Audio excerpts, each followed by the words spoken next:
Alberta is blessed with a wide variety of high-quality sports. Rich with talented athletes and successful franchises in all levels in any sport. We aim to tell those stories. The Win Column Sports Network was created with one goal in mind, providing professional-level coverage of semi-professional franchises, athletes, and organizations in Edmonton. We believe Edmonton can stand proudly behind our moniker of the City of Champions. This city has been home to multiple AJHL championships, a two-time WCBL semifinalist, numerous WWE signed independent wrestlers, and many more success stories. This is Shane, Hurricane Helms. Hey guys, this is TJ Wilson, aka Tyson Kidd. Ladies and gentlemen, this is almighty Christopher Daniels. Stories you can only find on the Win Column Sports Network.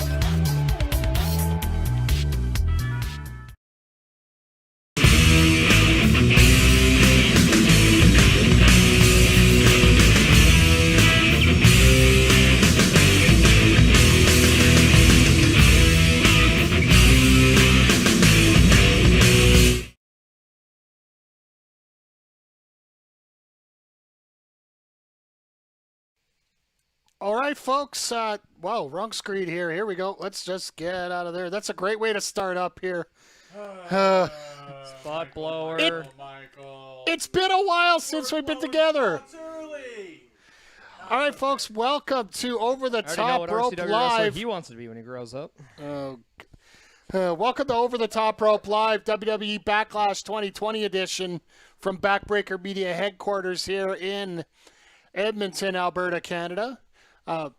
Let's take it to our host, Chris Parrish, with the awesome sunglasses, and Spencer Love. That's me. Hello, friends. This is exciting. I actually can't tell you guys how stoked I am to finally be bringing you Over the Top Rope Live in an actual live format, as Chris Parrish and myself like to do.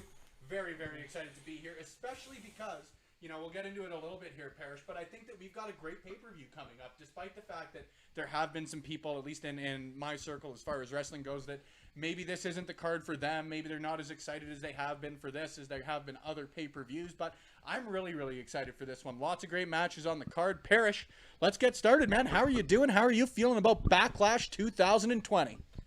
I'm feeling great, and I think we know how stoked you are because we saw the backpack you brought in when you came in, so I think we have a pretty good idea of how stoked you're going to be.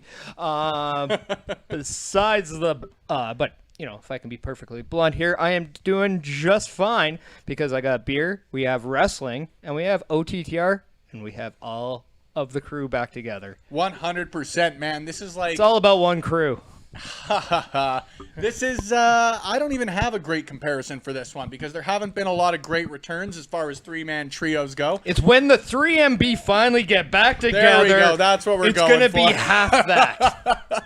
Yeah, you can't say that the NWO reunion was all that great. The Shield coming back was hit or miss. However, the WCSN's three top talents, to steal a phrase, joining you once again. Very excited to be here. Lots different about this pay-per-view as well. Dangerous. Of course, you can see right behind me, right behind Parrish, the WCSN Elite Canadian Championship on the line for the very first time. I know you guys have seen it before. I know you guys have heard about it before, but tonight... It's a title that's never been won.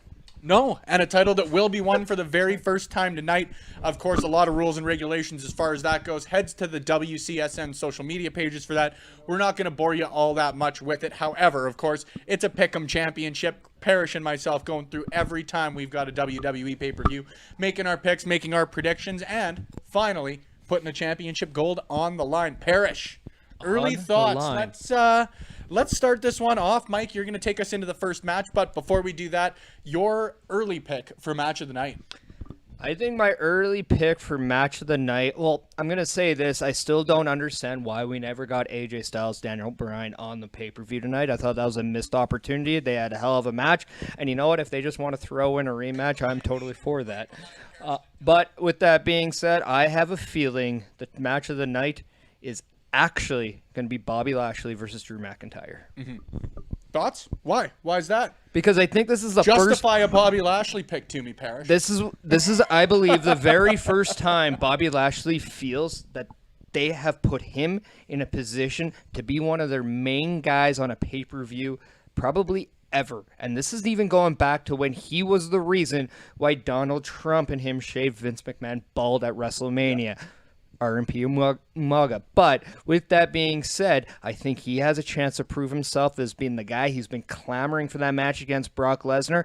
There has to be proof there. There has to be a reason to get behind him. This is his shot to shine, and we all know Drew McIntyre has raised the bar since he's been the champion and since he's been back with WWE and since the Royal Rumble. So I think those two guys are going to go out there and they're going to show everyone in the locker room why they are fighting for the WWE Championship. 110%. And if you guys want to give us your thoughts before we kickstart it here, I know on Twitch, YouTube, Facebook, there are comment sections on each of them. Mike the ref, Mike the producer, taking care of business on that and getting your comments out to myself and Parrish. So you've got questions, comments, concerns. You want to tell Parrish that his predictions are wrong and mine are correct. I wouldn't blame you for wanting to do that whatsoever. Would be wrong, though. But hop into the comment section. Let us know your thoughts, my early pick as far as it goes for match of the night. To be quite honest with you, I very rarely pick reruns of matches or matches that have happened before, but I think Apollo Crews and Andrade are set to really blow themselves out of the water with this one. They've had a couple of really good matches, but that really haven't hit sort of that fourth or fifth gear that I think both of those guys can really hit and really hit well. So I think the first time you get them on pay-per-view, they're going to want to make Apollo Crews look really, really good with the championship, in my opinion. I think that they're going to pull out a hell of a match. Maybe you do see a bit of a dusty finish with it, or maybe you do see Angel Garza and Zelina. Some miscommunications around that, but we'll get into that in a second. My early pick for match of the night is your United States Championship match. And when has Andrade ever put in a bad performance? 100%. Mike, your job is to take us into the very first match. All right, well, for our very first match, why don't we go to the match that was just announced today via social media on WWE.com, and that is the Street Profits taking on the Viking Raiders. Okay, Now, so you go ahead, Mike. Sorry. this one here has been a rather, I would say, for lack of a better term, interesting build-up, similar to the MVP Matt Hardy build-up years ago for the United States Championship, except this time they actually gave him a little bit of production budget to go with it. Now, from what I hear, the title is not on the line in this matchup. It's just a straight-up match. Who do you got in this matchup here? Parrish is in shock here. Like, why have tag team titles if you're never going to ever defend them? I do not understand this concept by WWE to have two main roster tag team titles. New Day aren't even on the show. Tag titles aren't represented. Vince, why do you hate tag teams so much? Why does FTR, Gallows, and Anderson gotta go when you gotta put two tag teams who have to play golf instead of wrestle in a tag team match on TV? Makes no sense. If there's no title, then guess what? I'm gonna go. Whoa, The Viking Raiders. there, Parrish. It's nothing to get too fired up about. The tag team titles aren't on the line. There's no reason to get this upset. Yeah, they are. Means they should have unified these tag team titles at WrestleMania when I said they should have done it, because clearly two titles mean absolutely nothing. They're like the Pilsner of tag team titles.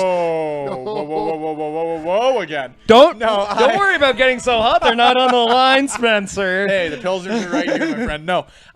I'll see your point, because I think it's two different conversations there. I think that you're completely right in the sense that I think WWE just as a whole has too many championships to it. And a lot of championships, whether singles or tag team gold, that isn't defended, isn't produced, all that, well, whatever you want to call it. But I think that they could use overall just a reduction in the amount of championships, whether that's unifying titles, anything along those lines. I'm not the guy to make that call. I just talk about wrestling. I don't book it. They But have 5 tag team titles. well, yeah, but you see the women's tag team championships on the line here, so nullifies your entire point about no tag team championships being represented. But Your last two shows you've done, you've had no male tag team titles on the line. Fair enough. But I had to fact And check you it. have 4 out of the 5. Well, and I agree on that end, man. I always appreciate when championships are on the line. I think that it adds a little bit to any match. I don't Any even match, need Steiner right? math to But- understand that. It is just stupid. But I do think that there is also a huge opportunity in the WWE to make title matches meaningful again. You know what I mean? Well, they're not doing a good job. I would disagree as far as it goes for this, because I don't think that this one needed a championship involved yet. I think that they're still going to go along with the vignettes that they've been doing, that I've really enjoyed, by the way. Mike, you talk about the MVP and Matt Hardy build. I think that this is, all wrestling is sort of repeated, but this is a very, very unique way to build to an eventual match. I think that it's a very, very cool way to build to an eventual heel turn for the Viking Raiders if that's the route they so choose to go. Or conversely, we saw the Street Profits and the Raiders come out during the Bobby Lashley interference last week. Maybe you see the Street Profits turn heel at the end of this. I think that there are a lot of ways that they can go just with the way that this has been built, and you don't need a match every single week to drill that in, because we all saw what happened with Roman Reigns and Baron Corbin. We have all seen it years and years and years repeat itself, that matches get overproduced, matches get overdone, matches get X, Y, and Z. I think it's really cool the fact that these guys, at least to my knowledge, haven't locked up one-on-one on WWE television since the title match. So you build the importance toward... Have they? 2-on-2. Okay, back off if that's the point you're going to pick. With that being said, first of all, I want to give a shout-out to Kyle Shaw in the chat room. He's Hi, got a great comment about these segments. He's defended a tag title before WWE has put one on. Greatest 18 holes of all time. I love it. Shaw's always good for something With like that being said, who do you got in this matchup? Parrish, I'll let you take it first. If it's not for the tag titles, I got the Street Profits winning, but it's a dirty finish. I think you're gonna at one point change the titles on the guys, so I think Viking Raiders will be like. I actually like the idea of maybe Street Profits turning heel, but I don't think they're gonna do it right away. So I don't know. I have a dirty finish anyway. You know what? I'm actually gonna go with no finish. I don't think we're actually gonna have a winner. Okay.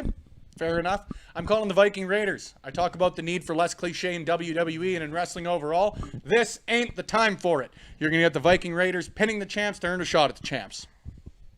There's my go. pick. Then, question. Then what is this whole whatever you can do, we can do thing better for it? As far as I can tell, it's just been if it's not for a the most tag part. team title match, what's Eventually, the point of I it? think that's where they're gonna go with it. But I think that they've done a really good. It's for the most part been like a friendly competition, for lack of a better way to put it. I've been entertained. I've really, really loved the segments. I think that they've been presented really, really uniquely. I understand why people wouldn't like them. Don't get me wrong. I get that there's gonna be the traditionalists out there who just want wrestling to be wrestling. But the way I compared it is, it's like that high school coach in South Park holding up the newspaper. This ain't wrestling. Well, to be quite honest with you, to quote some good friends of ours on Twitter, everything is wrestling. I'll take this. Fair enough. And just before we move on, let's remind everybody what each of these picks actually mean right now. They're very important. 110% for those just tuning into OTTR Live. Number one, thank you for your support. It's always appreciated. We're happy to have you here. I know I'm speaking for Parrish a little bit on that one, but c'est la vie. I'll do that every opportunity I get. Now, every pick made in the competition today, we can call this a competition. It ain't just shooting the shit anymore. Every pick made in this competition today will be for the Elite Canadian Championship. Yes, lovingly presented by Elite Promotional Marketing. If you guys are looking for anything and everything, and I genuinely mean everything and everything, everything and anything in promotional marketing, we'll redo this when it's not a live show. Check out Elite Promotional Marketing. They helped us out with this beautiful championship. They've helped us out with a lot as far as the WCSN goes, as far as my shoot job goes. They do an excellent job. So check them out, and check us out at the end of the show today when we present the WCSN Elite Canadian Championship following Backlash 2020. Parrish, excited? All right, Mike, we'll take it back to you, my friend. Let's move it on. And don't forget, folks, feel free to throw your comments in on the Twitch, which I personally prefer. Also, YouTube and Facebook Live here. Twitchy. Right now, Kyle Shaw's picking the Vikings, so I guess you two are on the same honk. page here, Spencer. But let's move on to our next matchup here, and it is going to be for the United States champion, the new champion, Apollo, I got my name back, Cruz, taking on Andrade. Excellently with played. Salida Well Vega. Didn't he get it back before the pandemic? yeah, it's been on and off for the last little bit. C'est la vie. We'll take it. I eventually, if I was a betting mad, I would bet that he'll be Andrade Cien Almas by the end of his WWE career again. Just think it's going to happen. But that's neither here nor there. I called this at the start of the show. This is my personal pick for match of the night, despite the fact that we've been advertised the greatest wrestling match ever. I think that point really hasn't been made fun of enough on social media. I think that it's something that you and I should just beat to death on this show, isn't it? Not. But I think that this is going to be an absolutely fantastic match. Two of the most talented athletes, in my opinion, in WWE. And we've seen what they can do when they're given the opportunity. I think that's maybe a little bit less the case in Apollo Crews' case, to word that poorly, but he's a great athlete, man. He's a great professional wrestler, and I really think that this is going to be the first true opportunity for him to really move forward in WWE. Now, the only concession I'll make to that is with the recent news that Paul Heyman has left WWE. Maybe that does change a few things up, but to be quite honest with you, I don't see that being the case here. I think that they're really invested in the sort of Andrade, Angel Garza, Zelina Vega storyline, and I don't think that that's going to be aided by winning a championship by any means. You know what I mean? It's like, I can't think of a good example. There are a lot of storylines where they sort of tease the tension, and then, plans change, a championship comes into the picture, and everything's all roses again. I don't think that's the case and here. Bailey. Well, yeah, that's a good example. But I do think that this is not going to be the time for that. No. Andrade is going to lose this match, I think. I don't know if it's going to be via some sort of attempted interference from Angel Garza. I don't know what's going to happen on that end, but I think that Apollo Crews is going to pull the win out here, and I'm even going to make my extra prediction of Apollo Crews will be facing off with Kevin Owens at the next pay-per-view. Well, I think what you have here is a plethora of understanding, of like a plethora of ways you can go about this. Does Kevin Owens come in and actually turn on Apollo Crews? No. Does Kevin Owens come in to help Apollo Crews because Andrade got the help of whether it was Zelina Vega? Is it that? Do we see Humberto Carrillo maybe align himself with the Andrade, Zelina Vega? Hope that doesn't happen. Do we also see Vince McMahon deciding to take the title off Apollo Crews right now because it wasn't his direction moving forward and puts it back on Andrade? I think the smart idea right now is to propel Andrade into that main title scene instead of the United States scene. So I would like to see him continually put Apollo in a position not only to have a great match, but establish him as a great U.S. champion. I agree with you with Apollo moving forward, but I have a feeling Angel Garza might actually come in to help Apollo win. Sounds good. Now, we didn't talk about this before the show starts, but I do feel like when we make the same pick, we should have some sort of tiebreaker on it for, of course, this WCSN Elite Championship. So, if you had to pick like what the finish was going to be, how it was going to go, what would your call be? Apollo Crews does his move to pin Andrade 1, 2, 3. Okay. Pinfall. Sounds good. Pinfall victory. Clean pinfall, clean as a whistle. Yeah. Okay, sounds good. I believe Angel Garza will attempt to get involved somehow. I don't know whether it will be on Andrade's behalf or Apollo's behalf, but I feel like he's going to get involved somehow, and that will lead to the finish. Maybe it is just Apollo hitting the finisher, but Angel Garza will be involved in that somehow. Still technically a clean pinfall from the ref's idea. Yeah. It's just, if the refs don't see it, it's not a thing. Either way. Kyle Shaw bringing up the thoughts here once again. He's saying you should bring in Keith Lee and to join up with Apollo.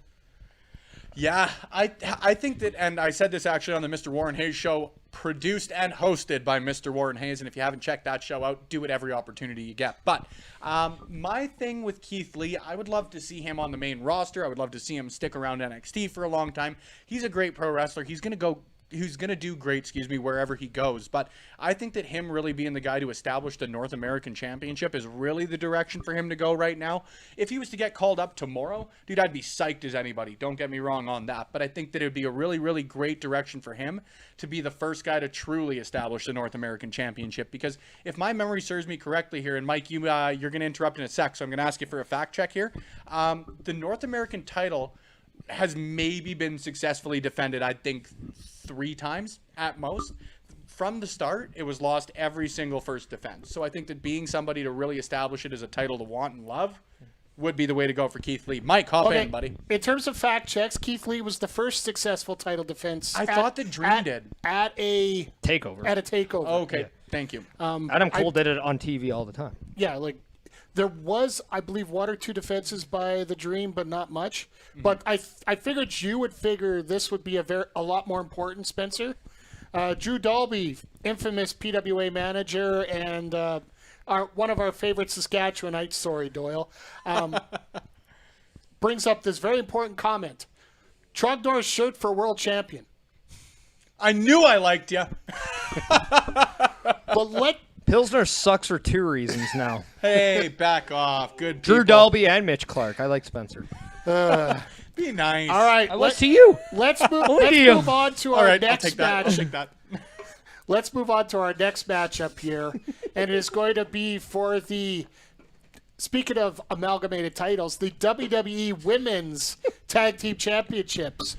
As the champions, Bayley and Sasha Banks defend against the Iconics, and I believe it's called Crisscross Applesauce. Bliss Cross Applesauce. I don't even know if that's an official name. We're using it. Well, no, I know. I'm trying to, and I feel like a dick calling that out now because there was someone on Twitter that I follow, whether it's like Tom Colahue or someone like that, but somebody has like been adamant on using that to the point that it's caught on. So whoever that was, now I feel like a jerk, but well done. Really, really well done. Parrish. It is I know Bliss you're, Sauce Applesauce, by the way. Bliss Cross Applesauce. Whatever. I'm drinking. I'm looking at them totally differently than you guys, by the way. I'll let you get yours out of the way first here. I know you're a tag team wrestling enthusiast. Okay. What are your thoughts on this? You meant opinion. My bad. No, I mean, this is, you can go 2 ways. This is the perfect time to have Sasha turn on Bayley. 100% the perfect time to go into that direction. And I won't fault them at all because the story had a build where, you know, we finally got a direction over this. However, I don't think it's going to be that time. I do think that's going to be eventually how they lose the tag team titles. But I do believe right now you're going to see Sasha Banks pinfall over Alexa Bliss to retain that title because I do believe the Iconics don't need to be pinned in this match. And I believe the former champions are the vulnerable ones to take the pin here. Yeah. So Sasha Banks over Alexa Bliss to retain.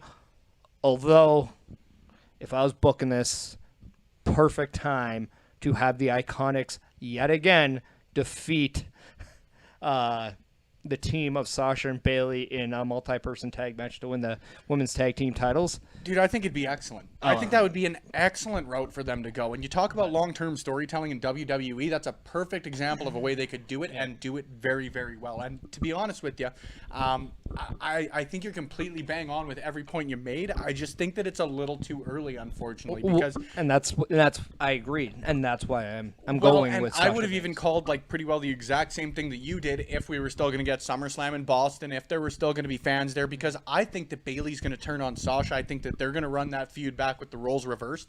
Very excited for that one, folks. It's going to be one to watch. But sorry, Mike, you hop in if you had one there. Just a quick note here. It seems like James Crowder of the Dadbod Squad on Twitch, he's got a little beef with Bliss Cross Applesauce here. Okay. Because he doesn't like healthy food? Well, it's sort of like Parrish with Riddick Moss having an issue with certain moves. I don't hate the fact that he used my move on Monday Night Raw at all. Well, it's gimmick infringement. That's what he's calling here. Himself and Jules do the double As long as I get a cut, I'm okay with it. Just like that's called the crisscross applesauce. Okay, I will contact WWE's attorneys directly for you, Mr. James Crowder. However, back to my point, sorry. I think that it would have been a perfect time to pull that trigger. I think that they have done a really, really good job of building the tension between Sasha and Bayley. I think that a turn's inevitable at this point, and they've done a great, great job of really making it when is this going to happen? You know, a lot of these sort of feuds, you see it coming. You know when the turn's going to happen, and I could completely see it happening tonight, dude. Don't get me wrong there whatsoever. I just think that this is going to be one of the rare cases, and I'm an optimist, and you guys know I preach positivity in wrestling, so maybe I'm going to get burned on this one. And unless it comes with Bobby Lashley. Yeah, well, he's bad. If I get burned for this one, it is what it is. But I think that WWE, this might be one of the opportunities where they really see the fan passion behind Sasha Banks in the same way, like she's at a level that fans care about her. Sort of like you see in Alexa Bliss or the most organic female story since Becky Lynch. Yeah, people just give a shit, and that's the best way I think I can put it.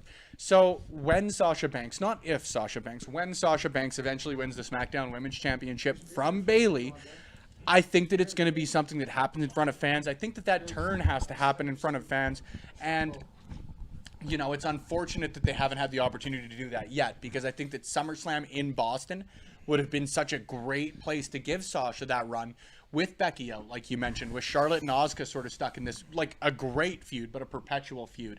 I think that's really an opportunity for them, and I think that they're really going to nail it when they do it. It's just unfortunate for me that it's not going to be for longer than I expected because of this whole COVID pandemic. But I see them winning tonight. I do see it being sort of a similar situation as to how they won the tag team championships initially, in that perhaps there's like some teased tension, or perhaps Bayley tags in or Sasha tags in, whatever the situation may be. I see them winning. I see them pinning Nikki Cross. I think you're bang on. I think the Iconics will be the people to take the tag team titles off of them. But I think that Nikki Cross is perhaps the one who's more, again, vulnerable is a good word to use. She's more vulnerable to take that pin because, again, you talk about people turning on people eventually.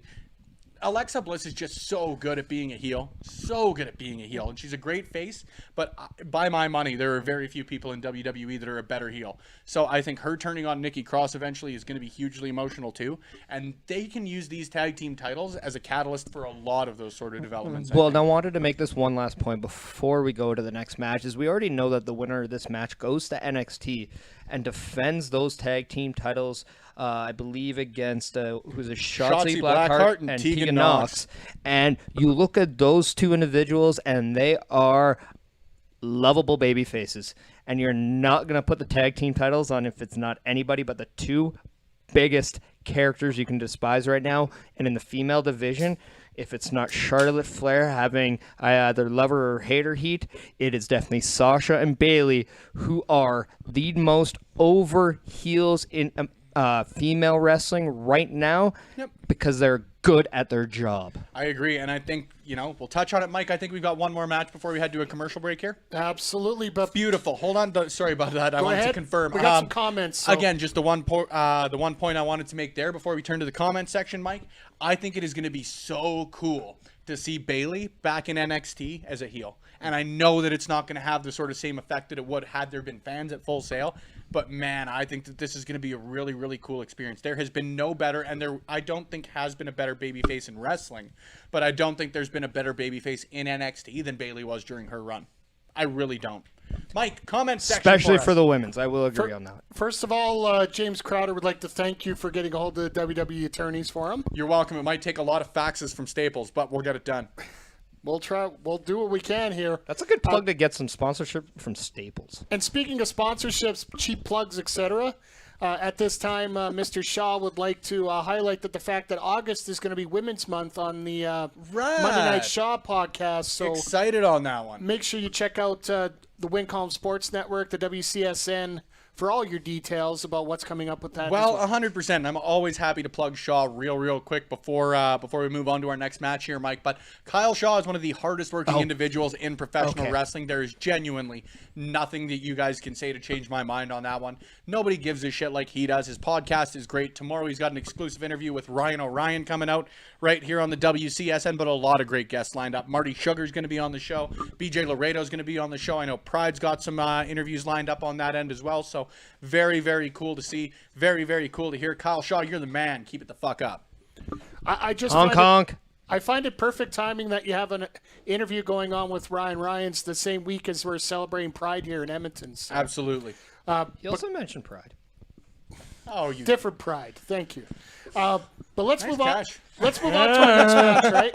You said there was one more match before our piss break? I believe so. Yeah, well... Bathroom break. We don't use bad language. No, sorry. I'm using that Some here. of us have to go number 2. Speaking of piss breaks, our next match here involved a very fluid situation here on SmackDown last Friday.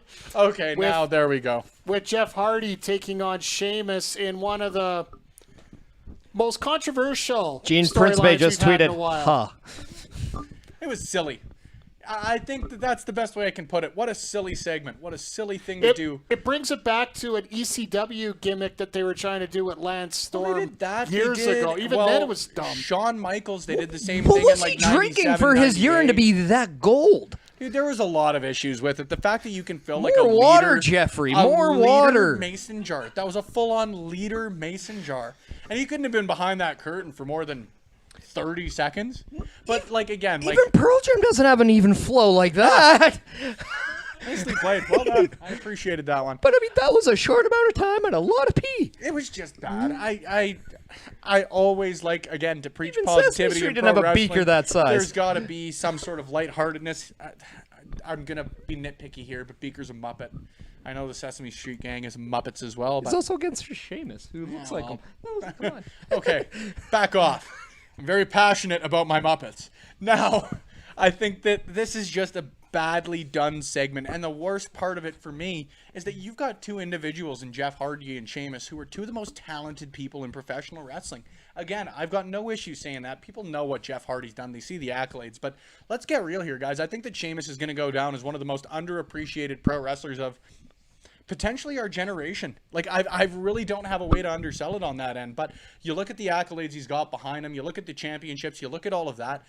Maybe sometimes he wasn't positioned the best, That feud with Roman Reigns, anybody could have been put in that position. Sting could have debuted and gone up against Roman Reigns in November of 2017, 18, whatever it was, and nobody would have done well at that point. So Mania match would have been better than Triple well, H. yeah, but okay, so it was 16. There we go. Yeah. Thanks for the help on the math. I just think that this is again, to make a fun joke of it, I think that this is a piss poor way to use two people. I really do. Jeff Hardy, he was my favorite wrestler growing up by a long shot. It was him and Eddie Guerrero. Sheamus, I've already told you guys, I think that he's incredibly talented, one of the most underappreciated performers in wrestling in this generation, and I talk about you and I as the young bucks that we are. I'm excited for the match, but it has nothing to do with the way we got to this match. You know what I mean? That's the best way I think I can put this. If Jeff Hardy doesn't win this one, it's even dumber. Somehow it is even dumber to me. If you're going to have this be sort of like the I don't want to use the word marquee, but they've built this as one of their bigger matches of the Backlash card. And it's built around issues that I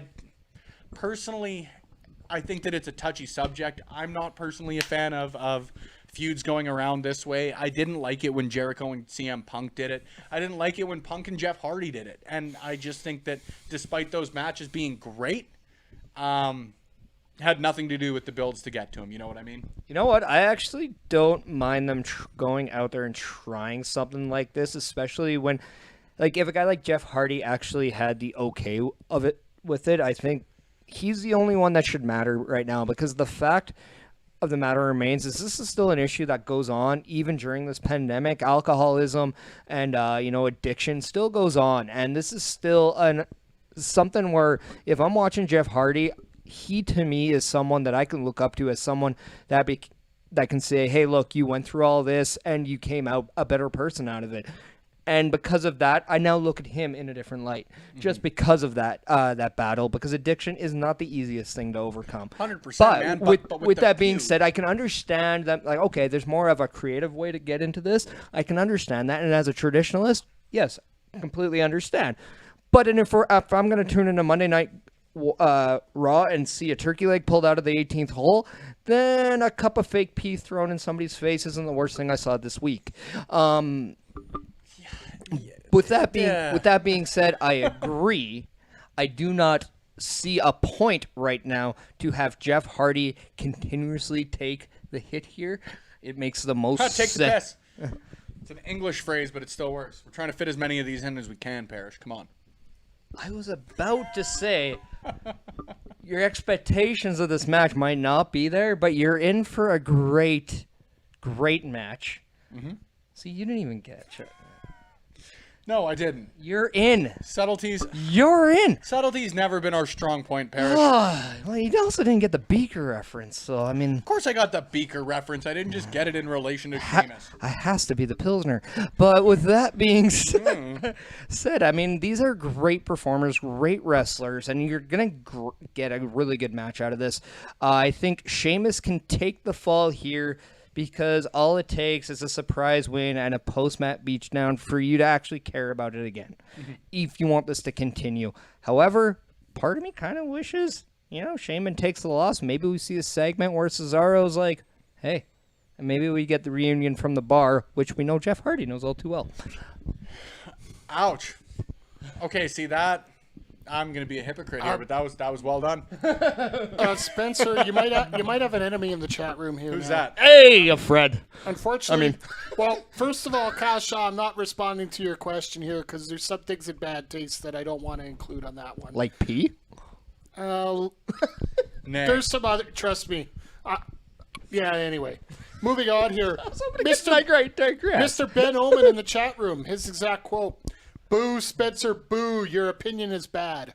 I think that's true. My opinion is pretty bad. However, you're tuned in. So thank you for helping us monetize the Twitch, YouTube, and Facebook streams. Thank you, Ben Oman. I appreciate it. Still You one of wouldn't the say that highest- to his face if Thank you were in for this the room. Cheap transition there, Spencer. But speaking of paying bills, I think we have to pay some bills right now. 110%. We're going to be back here in a couple of minutes' time on OTTR Live. Stay tuned. We got some commercials. We got some bills to pay. Spence has to grab some beer. Mike already called this one the piss break, and I can't explain what Parrish is going to do, but we'll be back in a couple of minutes live and in the flesh on OTTR Live.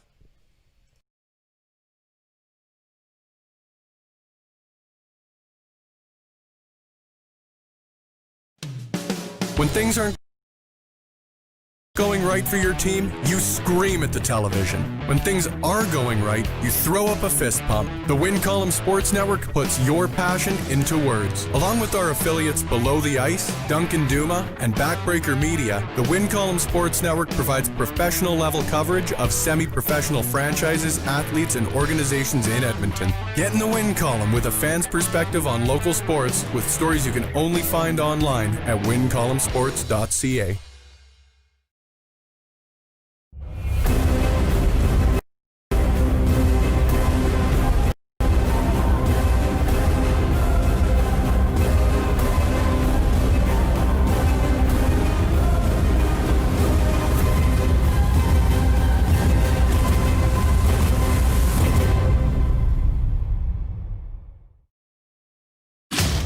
McDonald to Daryl Sutter, Mark Messier to Cale McCarr. Before you're a star, you've got to make it in the AJHL. On Saturday mornings, TSN 1260 takes an in-depth look inside the Alberta Junior Hockey League. Join Tyler Yaremchuk from 9 to 10 a.m. for previews, reviews, and interviews from around the AJ. Inside the AJHL, Saturdays from 9 to 10 a.m. Only on Edmonton's sports leader, TSN 1260.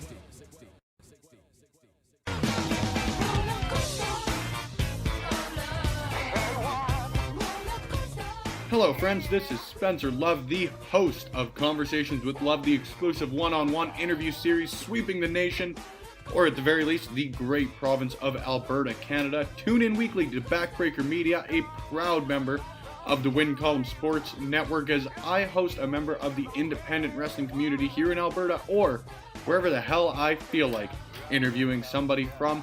You can only find it on Backbreaker Media, a proud member of the Win Column Sports Network, and proudly sponsored by Beercade YEG.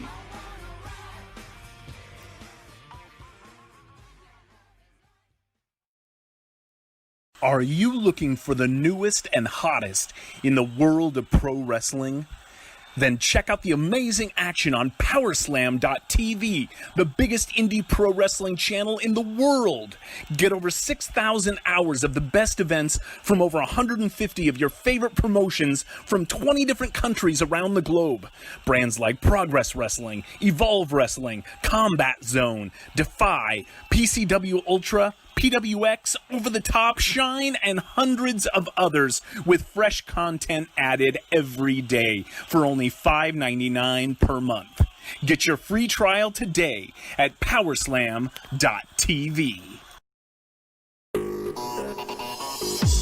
Hey everyone, sorry to interrupt, but my name is Anthony from the WrestleSode podcast, a member of the Win Column Sports Network. WrestleSode is a podcast that dives into the Albertan wrestling scene by reviewing local indie shows and interviews with all the amazing talents that we have around here. If you want to know what's happening in Albertan wrestling, then look no further than the Win Column Sports Network and the WrestleSode podcast. Thanks for listening, and I hope to hear from you soon. When things aren't going right for your team, you scream at the television. When things are going right, you throw up a fist pump. The Win Column Sports Network puts your passion into words. Along with our affiliates Below the Ice, Duncan Duma, and Backbreaker Media, the Win Column Sports Network provides professional level coverage of semi-professional franchises, athletes, and organizations in Edmonton. Get in the Win Column with a fan's perspective on local sports with stories you can only find online at wincolumnsports.ca.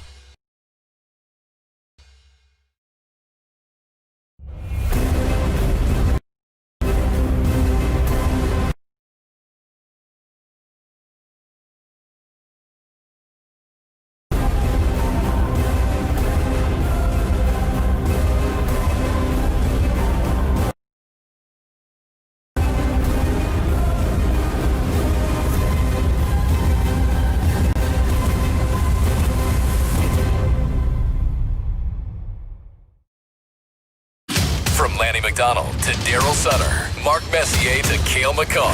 Before you're a star, you've got to make it in the AJHL. On Saturday mornings, TSN 1260 takes an in-depth look inside the Alberta Junior Hockey League. Join Tyler Yaremchuk from 9 to 10 a.m. for previews, reviews, and interviews from around the AJ. Inside the AJHL, Saturdays from 9 to 10 a.m. Only on Edmonton's sports leader, TSN 1260.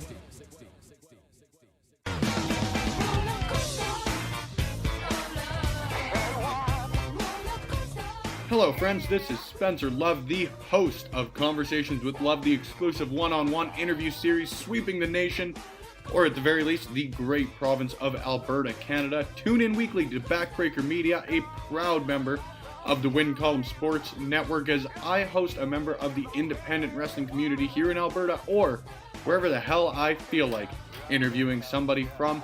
You can only find it on Backbreaker Media, a proud member of the Win Column Sports Network, and proudly sponsored by Beercade YEG.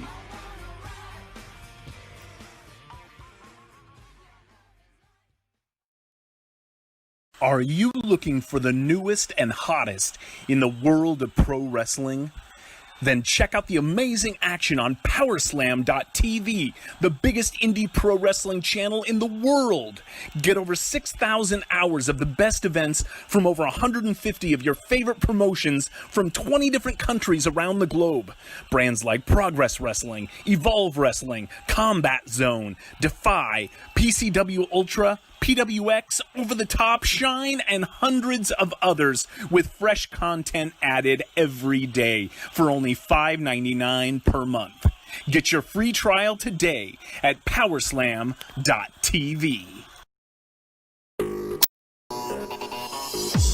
Hey everyone, sorry to interrupt, but my name is Anthony from the WrestleSode podcast, a member of the Win Column Sports Network. WrestleSode is a podcast that dives into the Albertan wrestling scene by reviewing local indie shows and interviews with all the amazing talents that we have around here. If you want to know what's happening in Albertan wrestling, then look no further than the Win Column Sports Network and the WrestleSode podcast. Thanks for listening, and I hope to hear from you soon.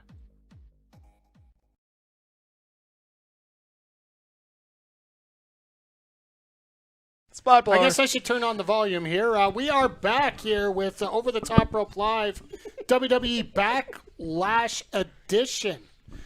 Spencer Love, Chris Parrish, you guys nicely refreshed and ready to go here? Yes, hello. I am Spencer Love, your host of Lead Paint, delicious but deadly. And here comes the metric system. Parrish, excited to talk about professional wrestling with you. Mike, excited to hear what next match you have docked up for Parrish and I. Well, I don't know how excited you're going to be after I load it up here, but we have the brand new Raw Women's Champion, Asuka, defending her title against the injury maker, Nya Jax. I don't know if that's an official nickname. I really don't know if WWE has... Hey, she's not like most girls. She hurts you. I think I think they're still I think they're still riding the face breaker wave. However, I think this can be a quick one to talk about. Let's just get real here. And even outside of anybody's, personal opinions on Nya Jax, it's pretty evident that Asuka's going to win this one, right?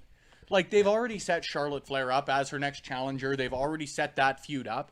The only hesitation I have on, like, putting hard money down right now on Asuka is if they've already set Charlotte Flair up so clearly, do they really need a title involved in this? Well, Right? here's the also thing. If Charlotte's the next one involved, what are you doing with Shayna Baszler?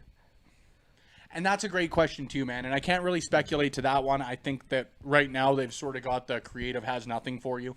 And unfortunately, like, let's hold on. Let's get real here for a quick second. Like, on Shayna's end, I think she's fantastic, man. I think that even on the promo end, some of the stuff that she's cut since coming to WWE's main roster has been absolutely fantastic. The unfortunate thing is, over the last little bit, she's still talking about Becky Lynch. And yeah, Becky Lynch was the staple of the women's division, but like, that's like me coming in and talking trash about Stone Cold Steve Austin right now. Like, it's just not anything that's feasibly going to happen anytime soon. So why would you keep trying to run back to that program? You know what I mean? Like, but in honesty, we're living in a Lynch time pregnancy. frame where we're retweeting Matt Riddle, talk about Goldberg, talking about all those guys But see, as the well. thing there is there's the difference for me, because Goldberg is still an active competitor. Goldberg has nothing preventing him other than his own desire for coming back to WWE, preventing that match from happening. Matt Riddle is politicking for that match because he wants that match. Becky Lynch, for at the very least, I would have to guess, so out of commission for 9 months just because of the physical pregnancy. And then I have no idea how long it takes. I know it's everybody's different. So, like, how long does it take until she comes back following that? Like, you've got to raise a kid. You've got to do right by the child. It feasibly could be, I would say SummerSlam 2021 is the first chance you've got of even, like, seeing Becky Lynch in a wrestling ring in any sort of spot, whether that's even just taking a bump. And that's a year and a half from now. If that's what Shayna wants to run that, great. But unfortunately, that means that you've got Asuka, Nia Jax, you've got Charlotte Flair, Liv Morgan's tweeting at people. Sonya Deville's going to be a champion by the end of the year. There's all of these people that realistically, if you want to create some buzz, you want to get something going on media, target them. They're active competitors. And if WWE thinks you're doing a great job of that, then they're probably going to put you over. And if you do a great job of that, then they're probably going to put you into championship contention. I know that it was a bit unfortunate just given the timing, because, like, if Becky Lynch was going to stay... Sorry, if Becky Lynch wasn't pregnant, I guess that's the best way to put it, she continues to wrestle on Monday Night Raw consistently. I think Shayna Baszler wins the title on Monday, or on at WrestleMania, defends it again that Monday night, and then they maybe go on to something else. That was delayed, but you got to adapt. And I think that Shayna still continuing to go after Becky Lynch has shown a bit of an absence of adaptation. You know what I mean? And I know that's not directly on her. I know that that's some shit that WWE's probably doing, or WWE's saying, we have nothing for you, so do whatever you want. You know what I mean? It's a failure on a lot of ends, I think. But to go back to the conversation at hand, realistically, could she be a challenger for Asuka right now? No, not at all, I don't think. Nia Jax, should she be a contender for Asuka right now? No, I don't think so. I was going to say, if Nia Jax can be competing for a women's title right now, I think Dana Brooke can too. Dude, yeah, it's odd to me that they would run this program with anyone, but Charlotte Flair, just for me, because get to the point. Like, you may as well get to the point. There's nothing I hate more than, and this is anything in wrestling, there's nothing I hate more than just a complete seemingly absence of plan. You know what I mean? Or a completely clear plan. And in my opinion, and if they swerve us on this one, if Nia Jax wins the Raw Women's title, dude, I'm happy to come back on a stream afterwards and say, ladies and gentlemen, I fucked up. I picked the wrong person. I thought my critiques were correct and they weren't, and I'm sorry. I'm happy to do that. But for me, I just don't think that's going to be the case when things have been laid out, fairly clearly. So for that reason and that reason alone, I'm calling Asuka as your still Raw Women's Champion. See, for every reason of why you just said Shayna Baszler's not in there, I'm looking at this as a future aspect, and I do think the main event for the women at SummerSlam is going to be Charlotte and Shayna Baszler for the Raw Women's title at some time at all. Maybe Asuka's there in a triple threat. Who knows? I think this is the time where Asuka needs to cement herself as the top lady on Raw, because this is the one time where I look at that picture and I see the machine in WWE already wanting Charlotte to be the face of that division. And maybe they've already picked Charlotte as the face of the division, but guess what? Every face needs a counter on your promo pictures, on your promo posters. You know, it's really easy to have one but it's better to have two. And I think this is the time where Asuka needs to establish herself even more so than she already has as that person for WWE to push moving forward. And I believe 100% Asuka is that person, because I don't think you have a more marketable babyface or counterpart to Charlotte than Asuka. That is why I believe Asuka will tap out Nia Jax tonight, because I don't see a pinfall meaning anything. And I 100% can see flat out at SummerSlam Shayna Baszler and Charlotte Flair, because I'm going to propose another match we see. That is Asuka versus Kairi Sane. Yes and no. I think for me, and I'll just touch on it quickly before we move on to our next match, I think that you're going to see Shayna versus Asuka at SummerSlam. I think that's the money match right there. You saw what Shayna did to Asuka at Elimination Chamber. Nobody's done that to Asuka since Charlotte at Mania 34, 35. My numbering is really bad on those, I do have to admit. But when Charlotte beat Asuka, Charlotte beats Asuka for the SmackDown Women's Championship. She's got Asuka's number, and I think there's always a cool story to be told around stuff like that. You even saw it with Becky Lynch and Asuka earlier in the year. I think that you can run something really, really cool around Asuka finally overcoming Charlotte Flair. I think that we've gotten to the point that Charlotte Flair is really approaching Roman Reigns territory, in the sense that why the hell does anybody have the critiques that they do, to be quite honest with you? Charlotte's won one match on pay-per-view this year. One. She's won one. Uno, a singular match. And that was at WrestleMania, and people can agree or disagree with the direction on that, but anybody who's sitting and saying right now that Charlotte's always got titles, Charlotte's always on top, Charlotte's always got this, that's just patently untrue. Okay, Roman Reigns is always on top. Roman Reigns. She's not reaching Roman Reigns level. She's reaching John Cena level. I'd completely disagree with that. I just patently disagree with that. I know somebody put out a graphic, and again, I'm doing a bit of a disservice on this one as far as who actually did it. But there was a graphic out there the other day, and yeah, Charlotte Flair wins a lot of titles, and then she loses them pretty well immediately, because the best position for any Flair, whether it's Ric Flair or Charlotte, so it runs in the family. It's in a position to put people over. Charlotte Flair at this point supersedes a championship, and that's why to me she is the best person to beat for a championship. You see what that did to Io Shirai? She's huge, and but Io Shirai never beat her for the title, and that is why she won a match at the end of the day. Yeah, and Chris Jericho never had any assistance when he won two matches in the same night. Okay, but Stone Cold you can't compare that, because we all know that if you beat that person hands down, it makes you look better. To quote Stone Cold, the bottom line says that Io Shirai beat Rhea Ripley. Why do I quote Stone Cold? Guys, I think I think the best way to sum it up is this way. First, I'm calling Asuka. There you go. So am I. I just said she's going to submit. Yeah, absolutely. No, the best way to go with this right now is if you guys want some information on if Charlotte Flair really is that dominant of a figure, check out Spencer's friend, Mr. Warren Hayes. He put up a YouTube video all about this whole topic. He's the man. That's the Warren Hayes show. Warren Hayes, bring me on. Let's have a good debate, because I'll debate the living piss out of you. There we go. And I like Charlotte. Another Jeff Hardy reference. Speaking of liking Charlotte, Melissa Wright in the chat room here for Facebook. She's not wrong. Hello, friend. She agrees that she'd enjoy watching Baszler versus Flair, but she agrees with Spencer that Flair is an amazing rig worker. She's there with a purpose. 100%. Go figure. You got all the girls on her side. That's fine by me. Other than Ben Omen, everybody likes me. Well, I wouldn't go that far, but let's move on to our next matchup here, and it is for the SmackDown Championship. I bribed my refs. What up? With Braun Strowman taking on the team of The Miz and Morrison. Now, the last time they had one of these lovely handicap matches, our patron saint of Canada, Sami Zayn, won the championship and lost it due to COVID-19 territorial borders. So, do you think Strowman loses the title again here? No, and I think if you want to talk swerves, putting the title on Morrison is the biggest one right now. I don't disagree with you whatsoever. And to be quite honest with you, again, you talk about championships coming between teams. I think that this would be a really cool way to break Morrison out as a singles star, because I think that, to be quite honest with you, I'm not the only one who's sort of aching for that right now. He is such a good professional wrestler. There's no other way I can describe it. And I would love to see him get a singles run. I'd love to see it be over the Universal Championship.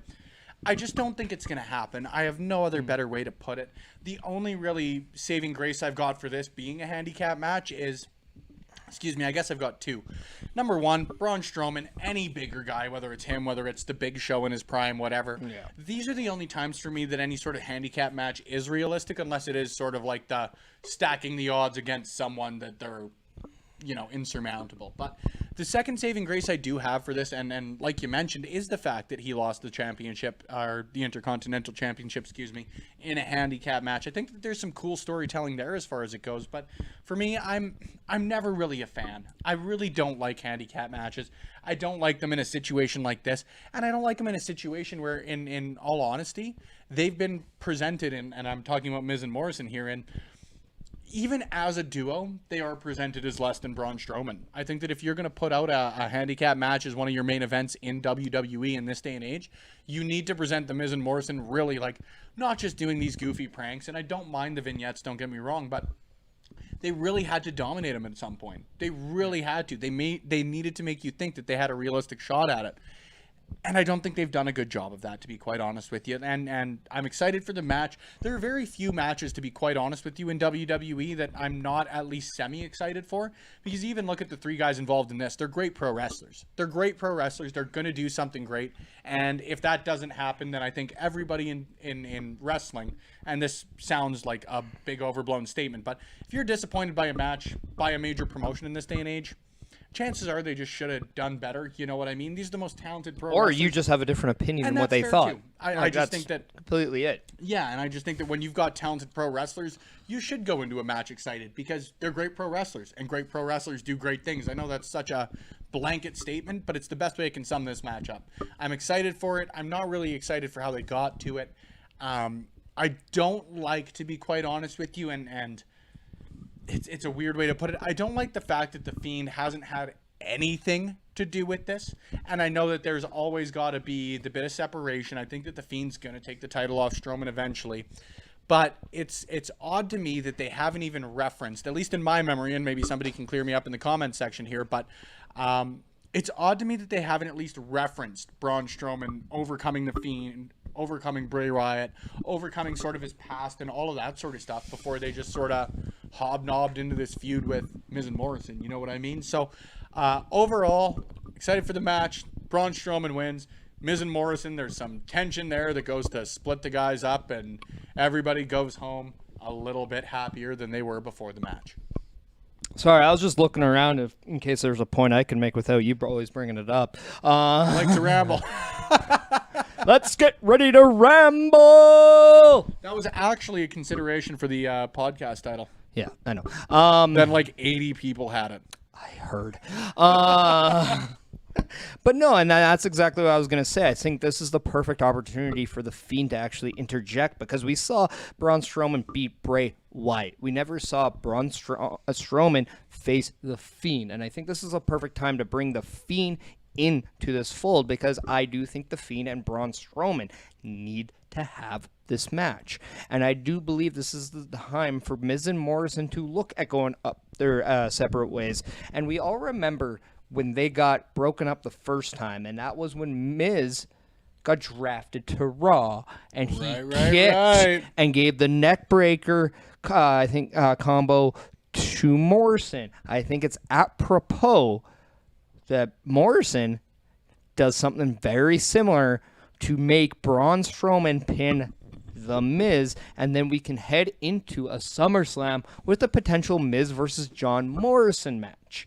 And then we're actually looking at The Fiend making an appearance post-match to get in the head of Braun Strowman, so we can see The Fiend in, maybe take the title to set up a returning Roman Reigns Fiend match later. Now, here's a bit of an odd one for you, and just something to speculate on before we move on to the next match. Mike, I know that the show's starting sooner rather than later, so keep me to my match time, but is this the first time that we've ever really seen The Fiend not affect somebody outside of Goldberg? You know what I mean? So when Bray Wyatt first came back, he goes up against Seth Rollins. Seth Rollins turns heel. He goes up against Finn Balor. Finn Balor turns heel, goes back to NXT. Goes up against The Miz, and that's the impetus for his heel turn initially. Like, it seems like to me, outside of that shitty Goldberg match, I've got no issue saying shitty Goldberg match. And I'm not But the I first thought person to good say pro wrestlers are shitty. supposed to do great things. And Goldberg ain't a good pro wrestler. That's why I said the call out to Matt Riddle shouldn't matter. There you go. And I'll back that one up. I've got no issue with it. But got him to change his mind in 20 minutes, people. The Goldberg's a good pro wrestler? No, the whole debate on Matt Riddle calling him out. Oh, that had nothing to do with it. Matt Riddle should squash Goldberg and retire him. I think that's the way that life should go. But neither here nor there. I think that this is the first time Braun Strowman faces off with Bray Wyatt, and nothing really changes about his character. And I think that that's a really, really odd because it wasn't the Fiend. I go. think that's what they're trying to separate is but the Fiend. But that's why and I Bray, made the point is like the Miz faced off with Bray Wyatt, and nothing happens. Just odd to me. Odd little point. Mike, Well, 2 more matches? Am I correct in that? I don't make many picks during this, but I'm just going to throw one off the board here just for the hell of it. Morrison wins the title tonight because of the Fiend's interference, setting up 2 matches for SummerSlam. All right. There you go. I'll take that, and I've got plenty of time for that. John Morrison with a WWE Championship. At least we're not going to lose it to him. He's only made one pick. All right, let's go on to a match that I think you guys are going to be able to talk through really quick. Nice. But I digress. I think this one's pretty cut and dry for you guys because I know Spencer's thoughts on the topic. Drew McIntyre, Bobby Lashley. You want to kick this one off? Yeah, Drew McIntyre is going to claim more in 1, 2, 3. And I said this has a potential of being the match of the night. And if Bobby Lashley gives a Tweety bird, because I don't want to swear on your show. Nice, thanks. Even though you did. Sweet. I think if he doesn't perform in this match, cut him. Because I honestly believe this is the time and the place to say, you got your opportunity. You want the Lesnar match? Prove it. If you can't prove it now, and we're going to get rid of guys like Rusev, show me or get out. Because guess what? Impact has no problem taking away everyone who got fired from WWF or WWE a couple months ago. If Bobby Lashley doesn't perform, he should be added to the list, in my opinion, because this is a golden ticket. And if he can't get the factory at the end, then Bobby Lashley should be put in the dump category. Now, I'm going to start this one off with my only real complaint about Bobby Lashley over the last little bit. Hey, everyone who said that the full Nelson's a good finisher, you're wrong. You're just incorrect. You're absolutely, patently incorrect. Number one, it just looks simple to get out of. To be quite honest with you, folks, I've gotten out of a full Nelson. And you see me here in my awesome Trogdor shirt. The shirt's great. I ain't a big dude by any means. By no means should the full Nelson be a finishing move in WWE unless you're even calling it the Master Lock. And that was terrible. That was also terrible. Master Lock, full Nelson, no place in WWE. That's my statement on that. The other parts as far as this feud goes, dude, I got to fully put my cards on the table as far as this goes. Bobby Lashley, this is the best he's looked in WWE, period, over the last month. Whether you're talking about the Battle of the Billionaires, whether you're talking about his recent run, this is the best he's looked. And by no means, and I'm not a Bobby Lashley fan, but by no means am I unexcited, I guess, for this match. I'm always cognizant of what this guy can do. I don't think he's been presented well in WWE whatsoever. There has been no point, whether it be first debuting, coming back, hitting a stalling suplex on Elias, and then, hopping into a 10-man tag match, and then hopping into a feud with Sami Zayn that was terrible, and then all of this shit with Rusev. And, he hasn't done a good job, whether it be creative's fault or his, since returning to WWE. In the last month, since this feud is developed with Drew McIntyre, it's been excellent. I think that they've done an awesome job of presenting him as like a silent killer. There's no other way to put it for me, but there's something so valuable in what Bobby Lashley's doing. There are not many individuals outside of perhaps a Braun Strowman who do bring the legitimacy that he does, and Brock Lesnar. Sorry, I shouldn't discount him, but that bring the legitimacy, that brings sort of the badassery, I guess, to professional wrestling like he does. I think that you look at his combat experience, you look at what he can do in a wrestling ring, whether it is with Impact previously, whether it is his previous run with WWE. Dude, the guy can go. That's never been in doubt. How he's been presented has always been bad. always been bad since he came back to WWE. As far as cutting people, the only reason I would say don't cut him is because I think that everybody should keep their job whenever they get the opportunity. That's literally it for me. But as far as this match goes, they've done a great job of building to it. I really love what MVP's done. I'm excited to see this match, and that is the first time I think you guys can find that on record about a Bobby Lashley match for me. I'm just calling Drew McIntyre because they've done such an excellent job with him. Such an excellent job with him over the last little bit. And I think that it is silly to take away from someone's great job while they're still doing a great job. All right. Even if it's CM Punk against The Rock.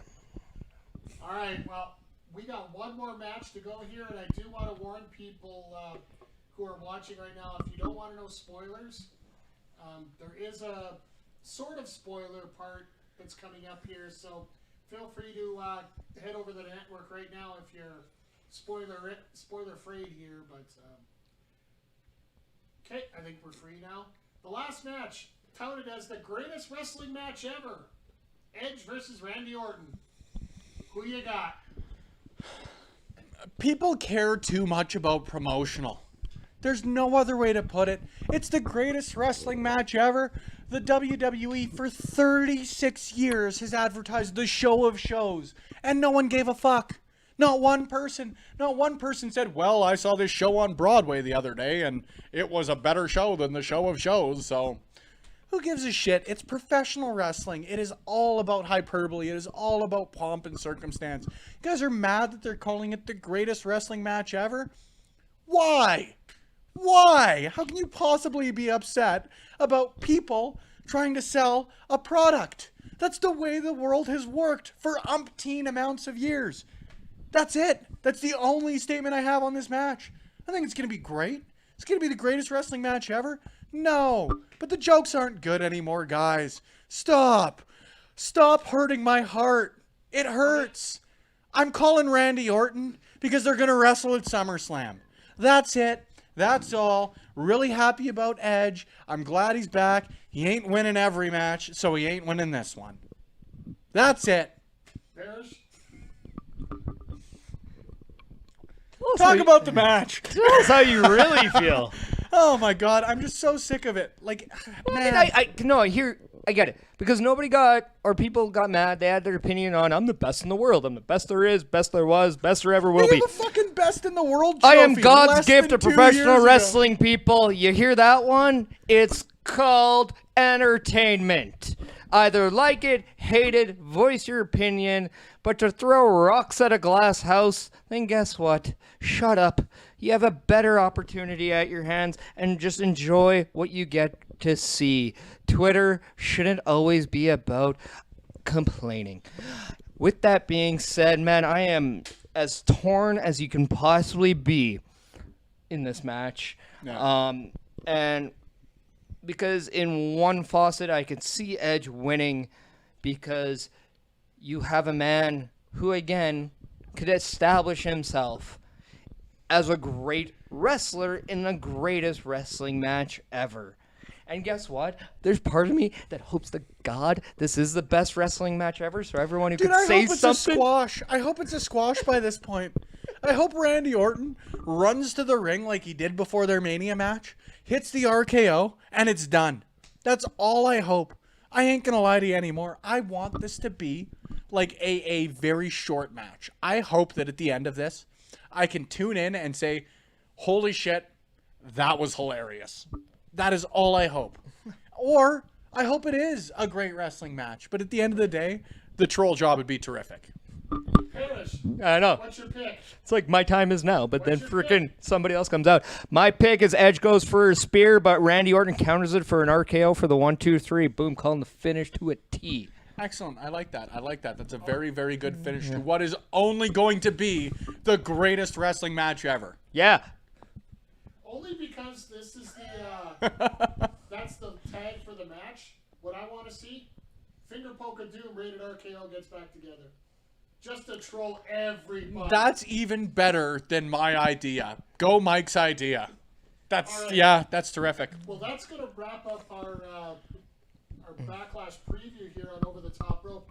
Before we go, do you want to give a shout out to our sponsor of the show? 100%. We want to give a big shout out to Beercade YEG, the Edmonton home of professional wrestling. Unfortunately, and I know that this is the case for a lot of places right now, but Beercade not available for us to film the show, for us to check out WWE pay-per-views live and in the flesh. But rest assured, folks, when we get back the opportunity to get back out there in full force, let's make sure we support local. Let's make sure we not only do that, but support a place that not only does a great job for the Edmonton wrestling community, but each and every person that walks through their doors. It's 105th Street, 82nd Avenue, right here in the City of Champions. Beercade YEG is your home of Edmonton professional wrestling. I also want to take a minute and give a quick shout out to, of course, Elite Promotional Marketing. I talked about them earlier in the show, but the proud producers of this WCSN Elite Canadian Championship.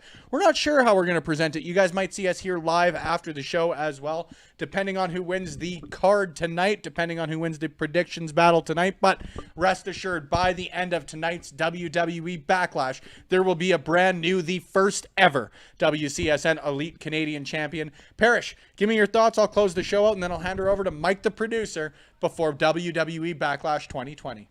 My thoughts is, if you don't think this is the greatest wrestling match of all time, or if you're not going to be happy no matter what the outcome is, please don't watch it, because this is a platform for positivity for people who actually want to watch and enjoy professional wrestling. I am going to tell people right now that I am going to no longer give a damn about the negativity about people when it comes to professional wrestling. I'm not going to stand for it, and I'm going to call you out all the time. So if you want to say anything bad about it and not support it, then go yourself. Get the F out. Yeah. Parrish coming in hot, leaving hot today. Because this is a professional wrestling show at its finest, at the prime of it's ever been. And guess what? We are here talking about it, and here we are going to talk to you about what we think of it. And at the end of the day, we're going to enjoy it, and we're going to love it for what it is, professional wrestling, because that is why we all come together. So in this pandemic time, we're talking about is how much we want to get back to normal, wash our hands, stay safe, all that stuff we should have been doing, because it's the most simplistic thing we should have been doing the entire time. We just want to get back together, be with our friends. I'm with my family right now. We're watching pro wrestling because that is what we do. We talk wrestling, we enjoy wrestling, we get together, stay safe, wash your hands, perish out. Love it. Nicely done. A lot of great messages in there. Yeah. Get the F out. No, that was used before. However, thanks once again for tuning in to OTTR Live for the first time in months. Was very excited to be joined live by Chris Parrish, by Mike, the producer, and of course myself, Spencer Love. Thank you guys once again. I can never say that enough, but thanks for taking the time to find out a little bit more about the pro wrestling here in the Great White North. If you guys want to continue to stay up to date with the latest and greatest from the WCSN, give us a like, a share, a follow, a subscribe, send out a tweet. Whatever the hell it takes, it really does help us continue to bring you the best of the best in Canadian pro wrestling. One of those great Canadian wrestlers is in the greatest match of all time tonight. Make sure you tune in for that. Make sure you head to the WCSN over the next couple of days, because we've not only got that great interview coming up on Monday Night Shaw with Ryan O'Ryan, we've got a lot of great content coming out. Tomorrow, we've got Maverick Jack debuting his new podcast with Novak, Time's Up. You guys want to make sure you check that out. You also want to make sure that tomorrow at 8 a.m. Mountain Standard Time, my interview with Taya Valkyrie debuts. You want to make sure you hit that tomorrow before 12 p.m. Pacific Time, because Taya's got a lot of great stuff going on that we talk about that you want to make sure you check out live, like you did tonight on OTTR Live. Mike, I'm going to throw it back to you. Before I do that, though, thank you guys once again. I've been your host, Spencer Love. Mike, she's all yours, buddy. All right, well, quick update on the scoreboard here. While Spencer was going through that entire spiel, we had a full match top to bottom. Apollo Crews did defeat Andrade via partial attempt of interference by... was it Angel Garza? Angel Garza, and reversed into a big power bomb. I'll see you soon, my love. Exactly. But also, don't forget... But it's technically a clean victory for Apollo Crews. You're both on the board, yes. So just trying to reiterate that. But now, Parrish is worse than me. immediately following this broadcast, make sure you check out Backbreaker Media on Twitch, as we are going to have the latest edition of MPW Virtual Madness. As well, join me personally on Twitch Monday night here as we continue on with a little bit of NHL. And yes, Parrish, I will face you once I have the proper equipment for everybody to hear you. On that note, this is Mike the producer, a.k.a. Mike the Rev, saying thank you for joining us here on Over the Top Rope Live. We will see you all soon here on the Win Column Sports Network.